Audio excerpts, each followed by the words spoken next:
카르타고의 사자, 한니발 장군. 그의 코끼리 부대는 알프스를 넘어 로마를 공포에 떨게 했다. 한니발 바르카는 기원전 247년 카르타고에서 태어난 전설적인 카르타고 장군으로 고대 지중해 세계에서 가장 위대한 군사 전략가 중 한 명으로 평가받습니다.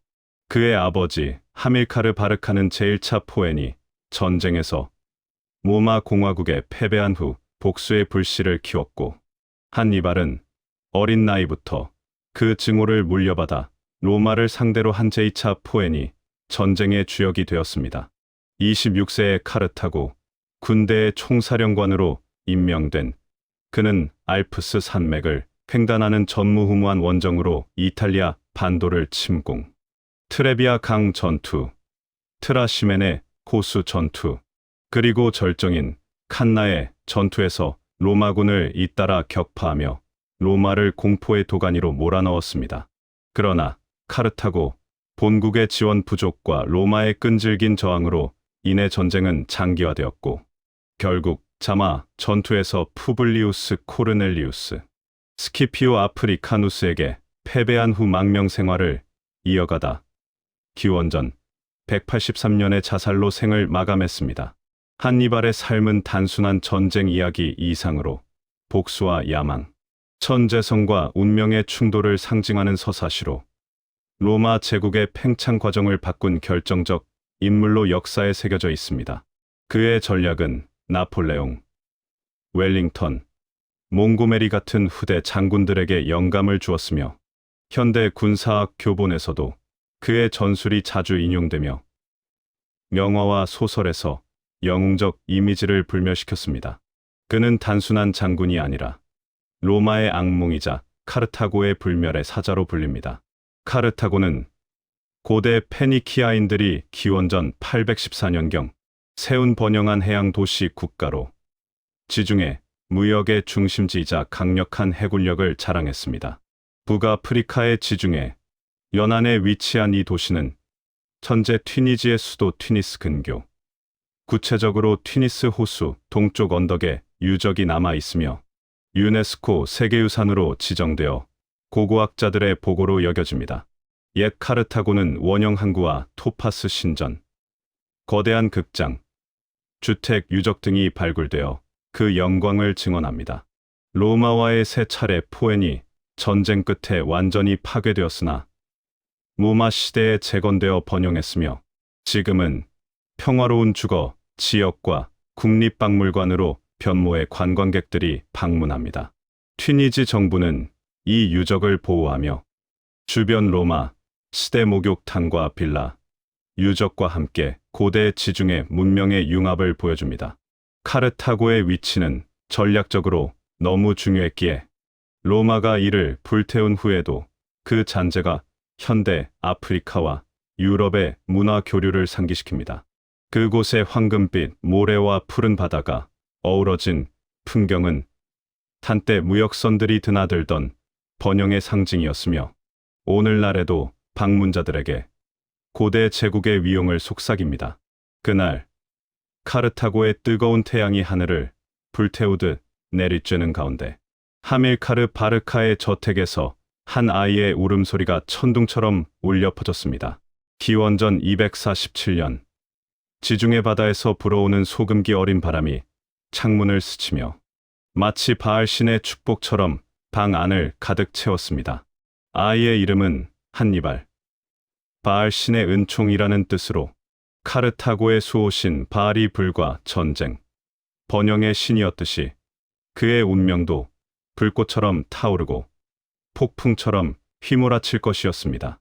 하밀카르는 제1차 포에니 전쟁에서 로마 공화국의 굴욕적인 패배를 맛본 후 그 쓰라린 기억을 가슴에 새기고 가족을 데리고 이베리아 반도 현대 스페인과 포르투갈 지역로 이주했습니다. 그곳의 거친 산맥과 맑은 강물, 끝없는 평야 사이에서 한니발은 어린 시절을 보냈습니다.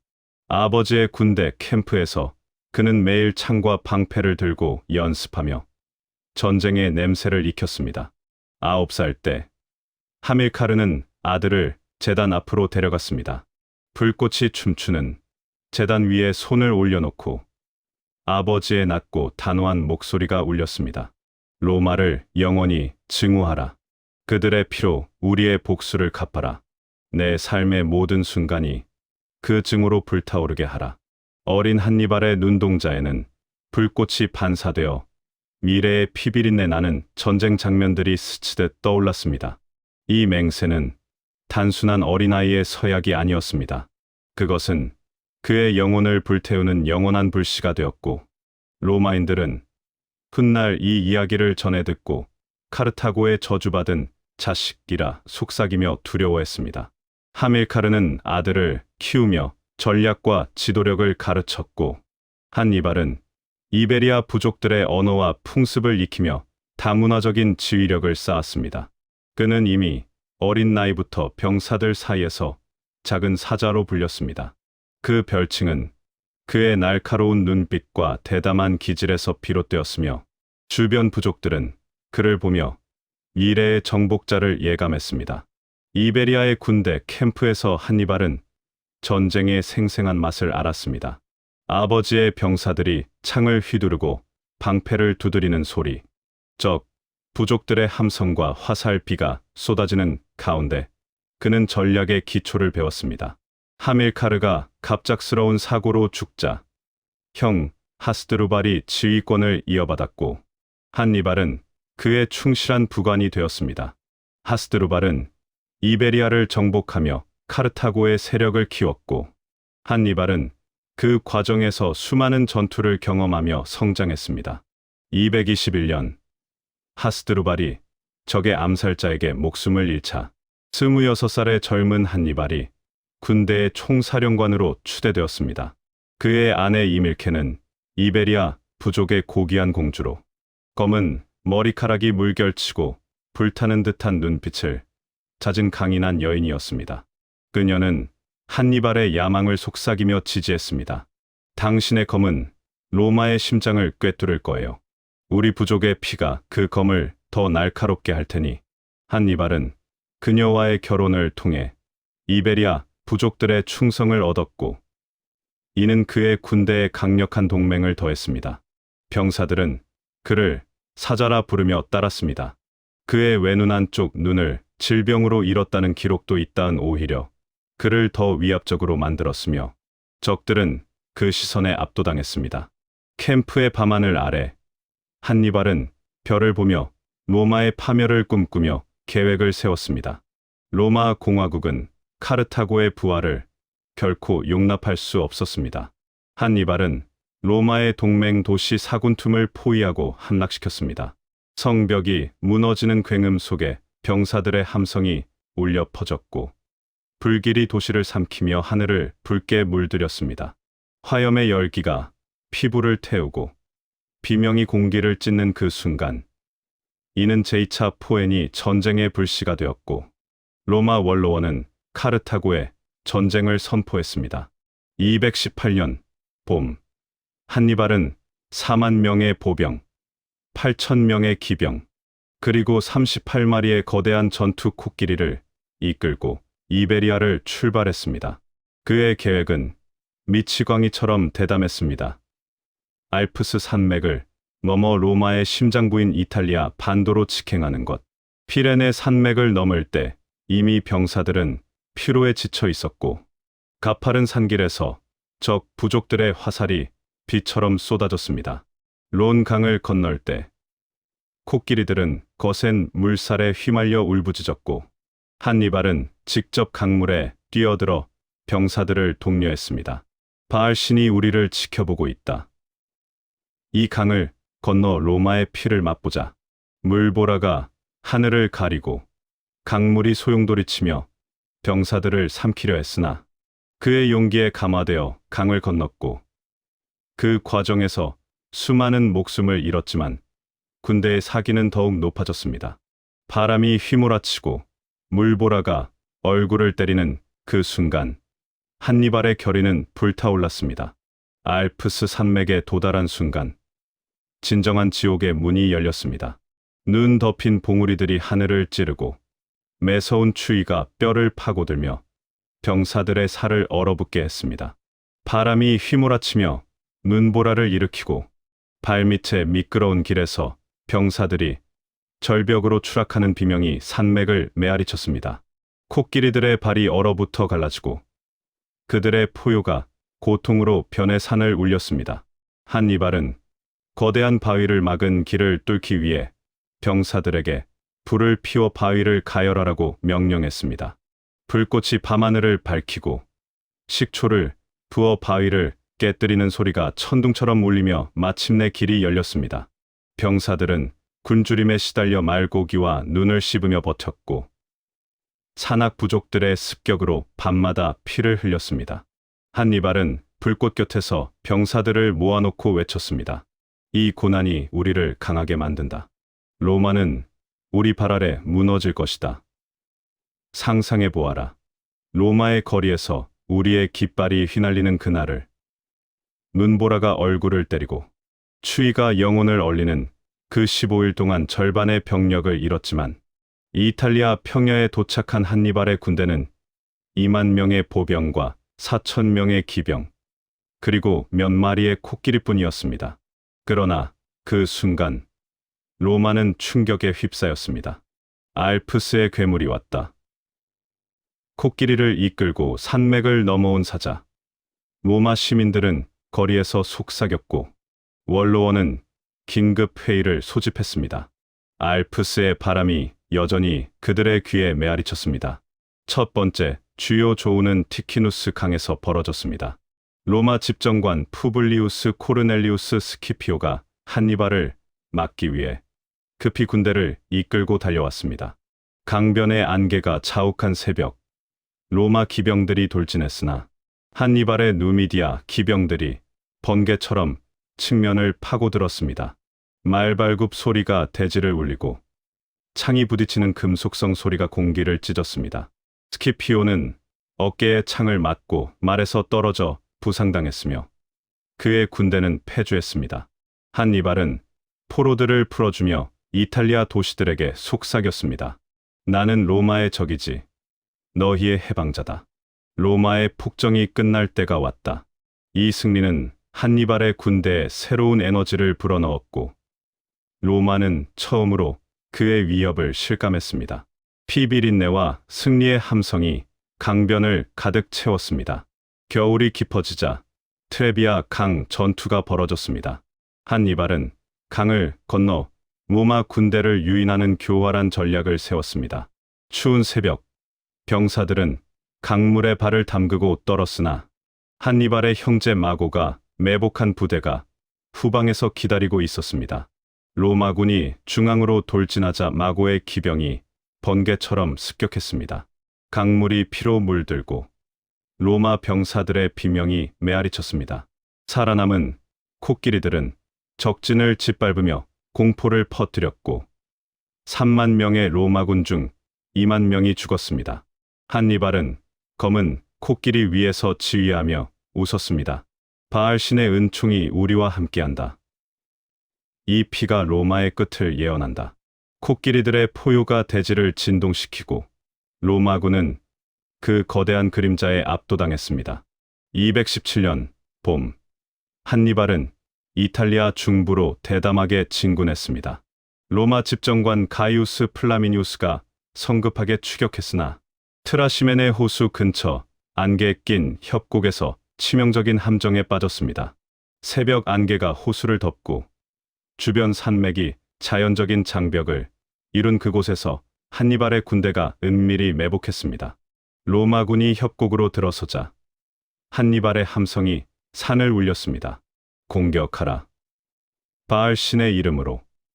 갈리아 용병들이 호수 쪽으로 로마군을 밀어붙였고 물보라가 일며 수많은 병사들이 익사했습니다. 플라미니우스는 검을 휘두르며 필사적으로 저항했으나 화살이 그의 목을 꿰뚫었습니다. 1만 5천 명의 로마군이 학살되었고 호수는 피로 붉게 물들어 며칠 동안 핏빛으로 변했습니다.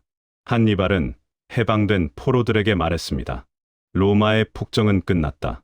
이제 자유의 시대가 온다.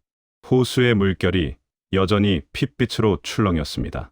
로마는 공포에 질려 독재관 파비우스 막시무스를 임명했습니다. 그는 지연 전술로 한니발을 피하며 소모전을 벌였습니다. 파비우스는 한니발의 군대를 추적하며 식량을 끊고 직접적인 충돌을 피했습니다. 하지만 한니발은 교활했습니다. 한 번은 솥불에 횃불을 묶어 밤에 풀어놓아 로마군을 혼란에 빠뜨렸습니다. 횃불이 춤추듯 산을 오르내리며 로마 병사들은 유령 군대를 쫓았고 한니발은 그 틈을 타 탈출했습니다. 이탈리아 남부 도시들이 점점 한니발 편으로 돌아섰고 그는 그곳에서 군대를 재정비했습니다. 파비우스의 전략은 효과적이었으나 로마 시민들은 지연 전술을 겁쟁이 전술이라 비난하며 새로운 지도자를 요구했습니다. 드디어 216년 8월 2일 칸나의 전투가 벌어졌습니다. 아프리아 평야의 아우피두스 강변에서 로마는 사상 최대 규모의 군대 8만 명의 보병과 6천 명의 기병을 모았습니다. 집정관 가이우스, 테렌티우스 바로와 루키우스, 아이밀리우스 파울루스가 번갈아 지휘했습니다. 한니발의 군대는 4만 명의 보병과 1만 명의 기병뿐이었으나 그의 천재적 전술이 빛을 발했습니다. 바람이 로마 쪽으로 불어 먼지를 일으키며 시야를 가렸습니다. 한니발은 보병을 초승달 모양으로 배치했습니다. 중앙은 약한 갈리아, 용병들로 로마를 유인하고 양 날개에는 강한 아프리카 보병을 숨겼습니다. 기병은 왼쪽에 한노, 오른쪽에 마하르발이 지휘했습니다. 전투가 시작되자 로마 보병이 중앙을 뚫고 나아갔습니다. 갈리아 용병들이 후퇴하며 로마군을 깊숙이 끌어들였습니다. 앞으로 로마의 영광을 위해 로마 지휘관들의 함성이 울렸으나 그것이 치명적인 함정이었습니다. 한니발의 기병이 로마 기병을 격파하고 후방을 공격했습니다. 말들이 비명을 지르고 먼지가 피어오르며 평야가 완전한 혼돈이 되었습니다. 아프리카 보병이 양측에서 포위하니 로마군은 완벽한 포위망에 갇혔습니다. 병사들은 서로를 짓밟으며 도망치려 했으나 검과 창이 사방에서 쏟아졌습니다.